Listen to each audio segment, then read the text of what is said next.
चलिए बच्चे, YouTube SN विद्या education में आपका स्वागत है। और आपका काफ़ी सहयोग मिला है। आप देख ही रहे हैं कि सब्सक्राइबर इधर काफ़ी इंक्रीज किया है। 1000 सब्सक्राइबर कर दीजिए आप लोग एसएन विद्या एजुकेशन का। और मैं फिर ऑनलाइन पढ़ाने लगूंगा। आप लाइव जैसे भी है टाइम दे दूंगा, इतना टाइम में है, घर पे भी रहेंगे, आराम से लाइव मिलते रहेगा। कोई कोई बच्चे जो है कमेंट किए कि सर न्यूमेरिकल्स वाला पार्ट समझ में नहीं आया। तो आपको यदि एक बार में नहीं समझ में आया तो दोबारा रिपीट करके देखिए। वैसे हम कमेंट का जो है जवाब देंगे। यहाँ यदि न्यूमेरिकल्स नहीं समझ में आ रहा है तो हम थोड़ी इसमें और सुधार करेंगे कि और कितना अच्छा से बताएं कि आपका प्रॉब्लम सोल्व हो। मैं समझ रहा हूँ कि आप लोग मेहनत जरूर कर रहे हैं, तभी कमेंट आ रहा है। इसी तरह मेहनत करिए, हम आपके साथ हैं। कुछ कुछ बच्चे लोग क्या करते हैं, या कुछ ऐसे लोग भी हैं अगल बगल कि वो कुछ करेंगे नहीं, देखेंगे कि वही है डिसलाइक, वो है तो लाइक। ये सब से आप दूर रहें। आप आराम से घर बैठे आप जो है पढ़ाई कंटिन्यू रखें। वैसे हम आपके साथ हैं। चलिए देखिए, पिछले क्लास में मैं बताया था कि किसी आवेशित छड़ के कारण विद्युतीय क्षेत्र वेक्टर ई बराबर कितना आ रहा था, 1/2 pi epsilon not into lambda by R. यही ना था, 1/2 pi epsilon not into lambda by R. ये लैम्डा कोई पूछेगा तो क्या बोलना है, रैखिक आवेश घनत्व। ये आर क्या है, डिस्टेंस है। एप्सिलॉन नॉट परमिटिविटी कांस्टेंट है। ई क्या है, इलेक्ट्रिक फील्ड है। चलिए हम कुछ बातें बता देते हैं जिससे आपको क्लियर हो जाएगा। लेमडा जो है रैखिक आवेश घनत्व है, इसका फॉर्मूला Q/L है। यानी कि कहीं भी Q/L मिल जाता है तो हम उसको लेमडा लिख सकते हैं। कहीं भी पृष्ठीय आवेश घनत्व sigma is equal to Q/A मिले तो समझ जाएंगे कि ये Q/A जो है सिग्मा है, यानी कि पृष्ठीय आवेश घनत्व है। और अगला में है आयतन आवेश घनत्व, Q/V होगा। आयतन आवेश घनत्व में Q/V होता है, यानी कि Q/V के जगह हम रो लिख सकते हैं। ये सब आपको मिलेगा। पिछला जो है क्लास में हम जब प्रूफ करवाए थे कि किसी चार्ज जो है रॉड के कारण इलेक्ट्रिक फील्ड कितना होगा, तो vector E is equal to 1/2 pi epsilon not into lambda by R आया था। अब जैसे ही Q बाई लेमडा का फॉर्मूला हम बोलेंगे कि बोलो तो क्या बोलना है, Q/L। सिग्मा का क्या बोलना है, Q/A। और रो का क्या बोलना है, Q/V। यह रैखिक आवेश घनत्व है, ये पृष्ठीय आवेश घनत्व है, यह जो है आयतन आवेश घनत्व है। चलिए इसके आगे हम गॉस के प्रमेय की सहायता से ही देता है, या फिर उसका एप्लीकेशन कहते हैं। कहेगा कि गॉस प्रमेय की सहायता से, क्वेश्चन लिख लीजिए सब, गॉस प्रमेय की सहायता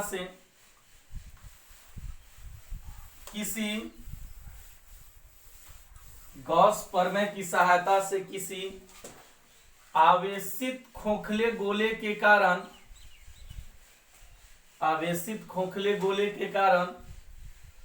विद्युतीय क्षेत्र का व्यंजक प्राप्त करें। विद्युतीय क्षेत्र का व्यंजक प्राप्त करें। चलिए बच्चे थोड़ा यहां से गंभीर हो जाइए कि मैं क्या बोल रहा हूं। आप पहले बढ़िया से सुन लीजिए, इसके बाद प्रूफ कर लीजिए। देखिए ये आवेशित खोखला गोला है, इसको हम चार्ज कर दे रहे हैं।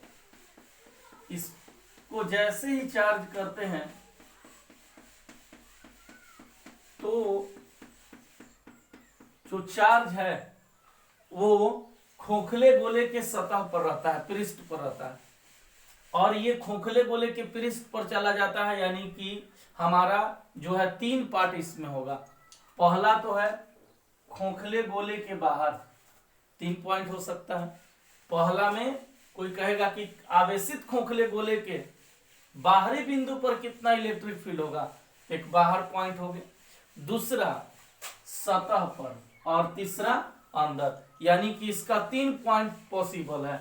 पहला खोखले गोले के बाहरी बिंदु पर, दूसरा खोखले गोले के सतह पर और तीसरा खोखले गोले के सतह के अंदर, खोखले गोले के सतह के अंदर। तो चलिए हम लोग बारी बारी से देखेंगे। सबसे पहले हम लोग देखते हैं कि बाहरी बिंदु पर, कहाँ देखेंगे, बाहरी बिंदु पर, एक्सटर्नल पॉइंट।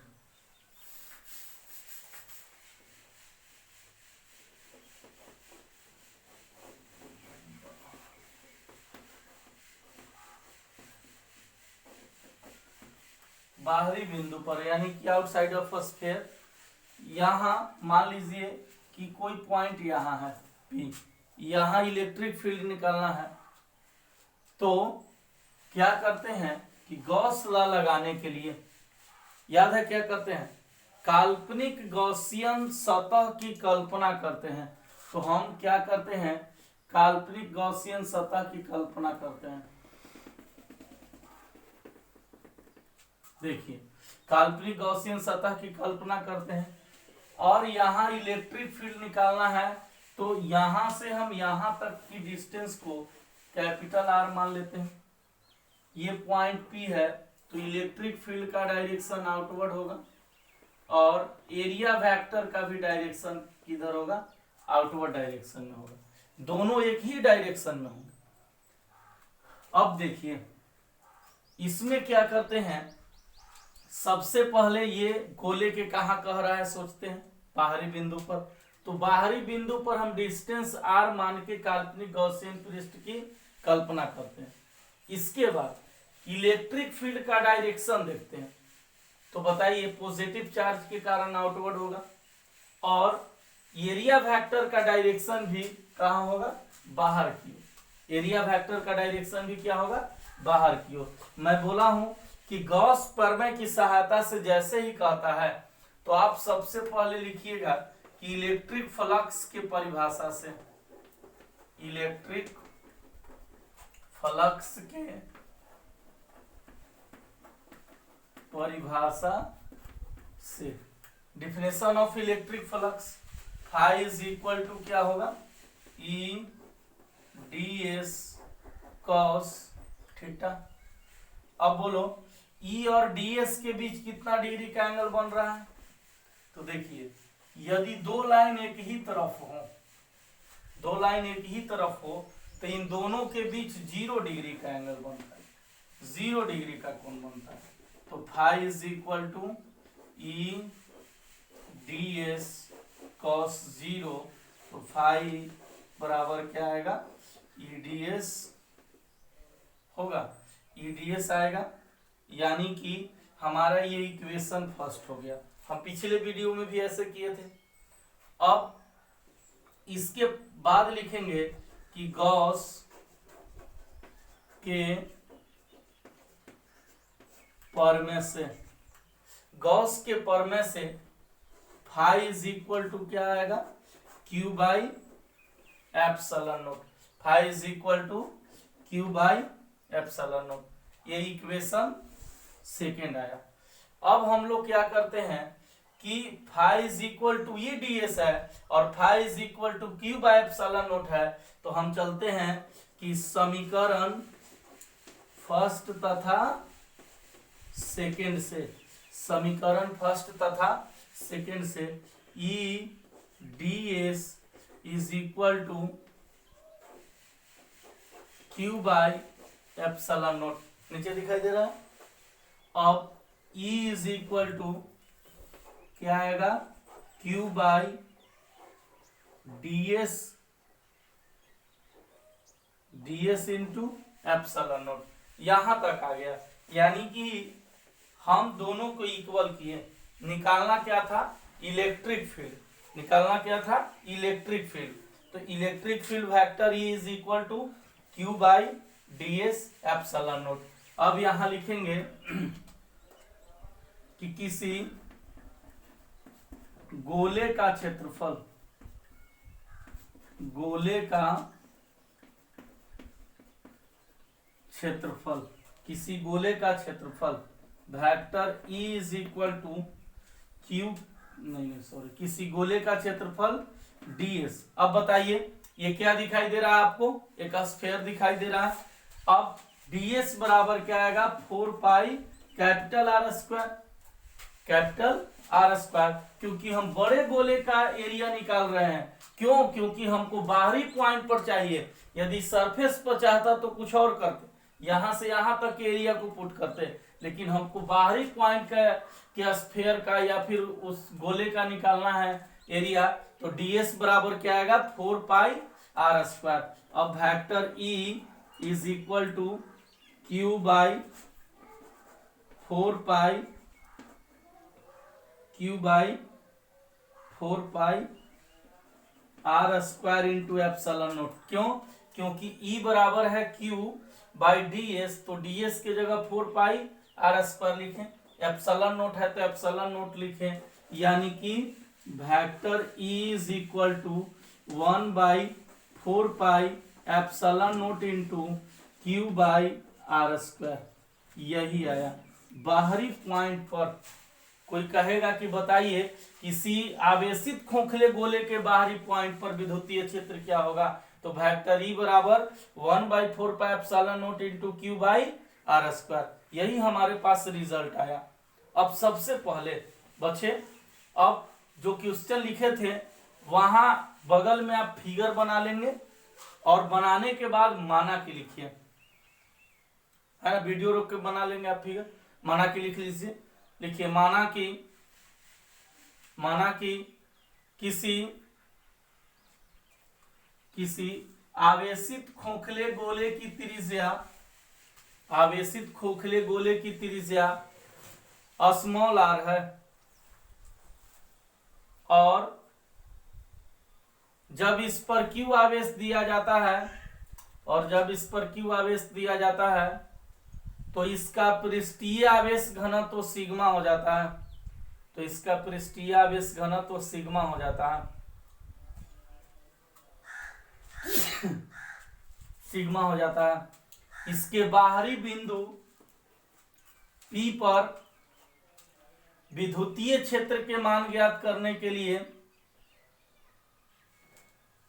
कैपिटल आर त्रिज्या के काल्पनिक गॉसियन पृष्ठ की कल्पना करते हैं। कैपिटल आर त्रिज्या के काल्पनिक गॉसियन पृष्ठ की कल्पना करते हैं। तो इसके बाद ये पूरा उतार लीजिए।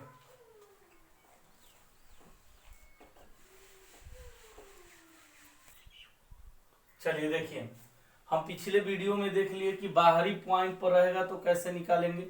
यदि यह सतह पर रहेगा, बी में है कंडीशन, सतह पर रहेगा तो क्या करेंगे, तो हम पुनः यहां भी वही करेंगे, काल्पनिक गॉसियन पृष्ठ की कल्पना करेंगे, लेकिन सतह पर है तो सतह पर ही रहेगा, यानी कैपिटल आर लगभग बराबर है किसका, स्मॉल आर का, दोनों बराबर है। तो फिर वही चलेंगे, इलेक्ट्रिक फ्लक्स के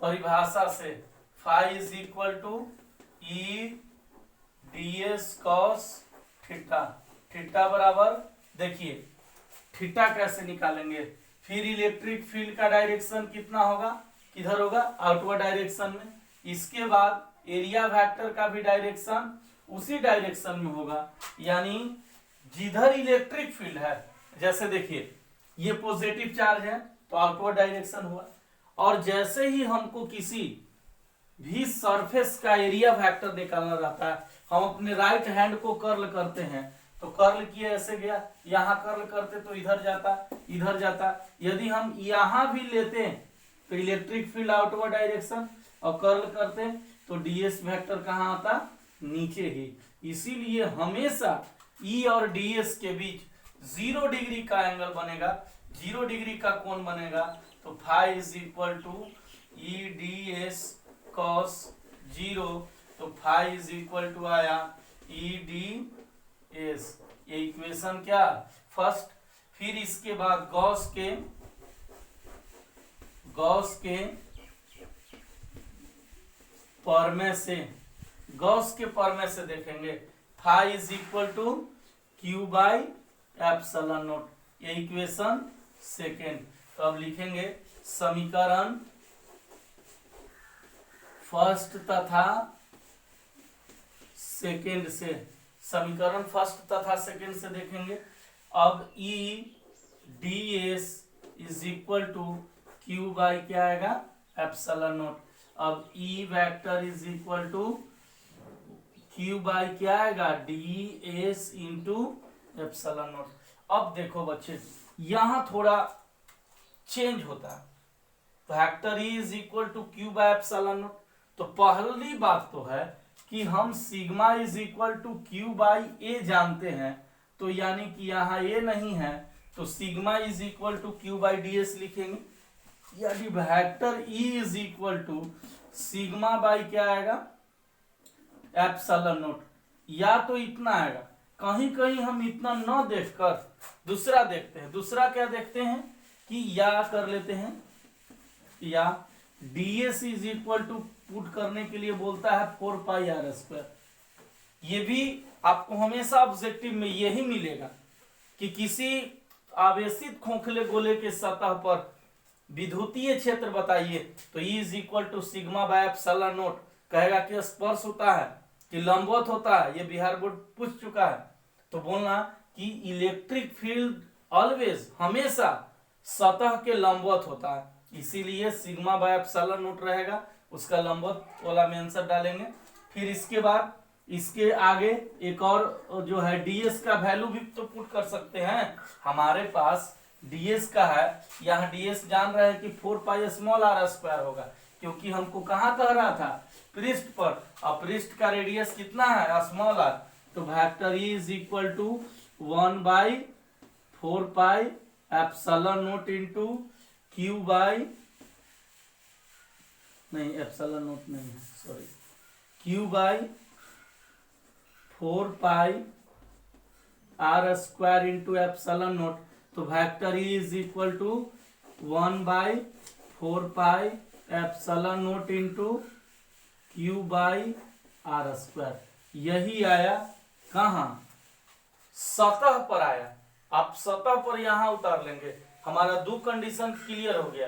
पहला तो है सतह के बाहर रहेगा, दूसरा सतह पर रहेगा।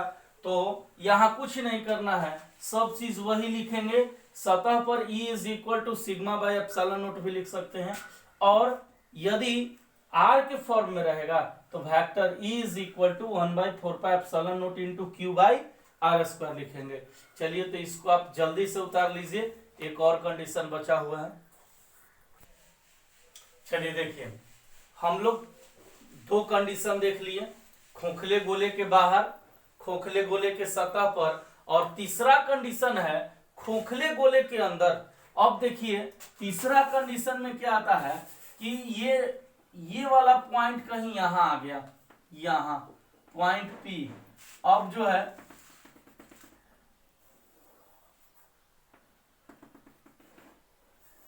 हम अंदर काल्पनिक गॉसियन पृष्ठ की कल्पना करते हैं, काल्पनिक गॉसियन पृष्ठ की कल्पना करते हैं। तो जैसे ही चार्ज अंदर देते हैं तो चार्ज सरफेस पर चला जाता है, यानी कि सभी चार्ज बाहर है। अब हम काल्पनिक गॉसियन पृष्ठ की कल्पना करते हैं। तो बताओ बच्चे, अंदर में कोई चार्ज दिखाई दे रहा है? अरे अंदर चार्ज दिखाई दे रहा है। जैसे यहाँ एक खोखला गोला है, हम सब चार्ज ऊपर दे दिए, तो नीचे चार्ज है यहाँ, इसके अंदर कोई चार्ज, ये काल्पनिक सतह के अंदर कोई चार्ज नहीं है, यानी कि फ्लक्स क्या हो जाएगा, 0, क्योंकि 5 इज इक्वल टू हम लोग जानते हैं क्यू बाई एप्सिलॉन नॉट। तो क्यू ही 0 हो गया तो फाई 0 हो जाएगा, और जब फाई 0 हो जाएगा तो इलेक्ट्रिक फील्ड क्या होगा, 0, यानी कि अंदर में चार्ज 0 होने के कारण आपको लैंग्वेज में क्या लिखना है कि आवेशित खोखले गोले के अंदर विद्युतीय आवेश 0 होता है, और 0 होने के कारण विद्युतीय फ्लक्स 0 होता है, और विद्युतीय फ्लक्स 0 होने के कारण इलेक्ट्रिक फील्ड का वैल्यू भी 0 होता है। चलिए ये तीसरा कंडीशन था। अब ध्यान से समझ लीजिए सब एक बार, हमने सतह पर बताया, सतह के बाहर, सॉरी, सतह के बाहर, सतह के बाहर vector E is equal to 1/4 pi epsilon not into Q by capital R square.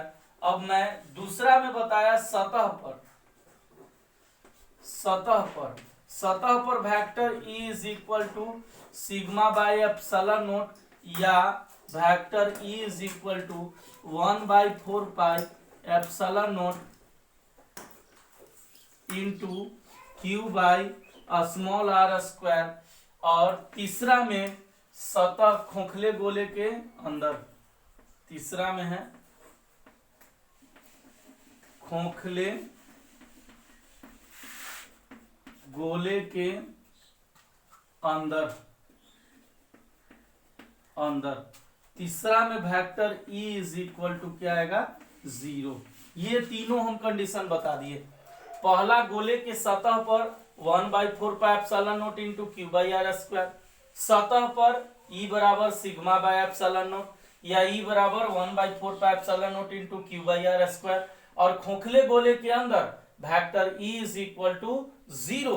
अब कहेगा कि कौन ऐसा सिचुएशन है जहां इलेक्ट्रिक फील्ड 0 होता है लेकिन इलेक्ट्रिक पोटेंशियल 0 नहीं होता। तो यही कंडीशन है, अंदर में इलेक्ट्रिक फील्ड 0 हो गया है लेकिन इलेक्ट्रिक पोटेंशियल 0 नहीं होता है। इसीलिए अब इसको आप पूरी तरह उतार लीजिए। ये पूछता भी है तो 5 नंबर में, वैसे ऑब्जेक्टिव इस पे सबसे ज्यादा देता है कि बताइए किसी आवेशित खोखले गोले के अंदर विद्युतीय क्षेत्र क्या होगा। तो आवेशित खोखले गोले के अंदर सुनिएगा इलेक्ट्रिक फील्ड 0 हो जाएगा। अब बताओ, कहेगा कि क्या अंदर विभव 0 होता है, तो कहना कि अंदर विभव 0 नहीं होता है। भले E 0 हो जाता है लेकिन V जो है कांस्टेंट होता है। क्या होता है? V कांस्टेंट होता है। जब हम आपको विभव बताएंगे तो ये बताएंगे कि कांस्टेंट कैसे होता है, लेकिन आप हाल फिलहाल ये V is equal to constant याद रखेंगे। और कितना होता है इसकी वैल्यू, जितना कि विभव सतह पर होता है उतना ही इसके अंदर होता है। ये सब डिस्कशन हम अगले वीडियोज में करेंगे। चलिए अब और बात ध्यान से सुन लीजिए, आप गंभीर होकर स्टडी करिए, हम आपके साथ हैं। ये बात पहले भी बोले हैं। मैं बता देता हूं कि कुछ बच्चे जो है उनको पढ़ने का मन नहीं रहता है, 12 में नहीं पढ़ते हैं। यदि उनको टीचिंग करना है तो अच्छी बात है, आप हमसे पढ़ लीजिए। लेकिन जो ऐसे ही फालतू लगे हुए हैं तो वो 12 के देखने से उनको कुछ खास फायदा नहीं है। उनको जनरल तैयारी के लिए जनरल जो है हम फिजिक्स पढ़ाएंगे, वो आपको नोटिफिकेशन दे दिया जाएगा। इतना बात मान लीजिए। चलिए आज इतना ही।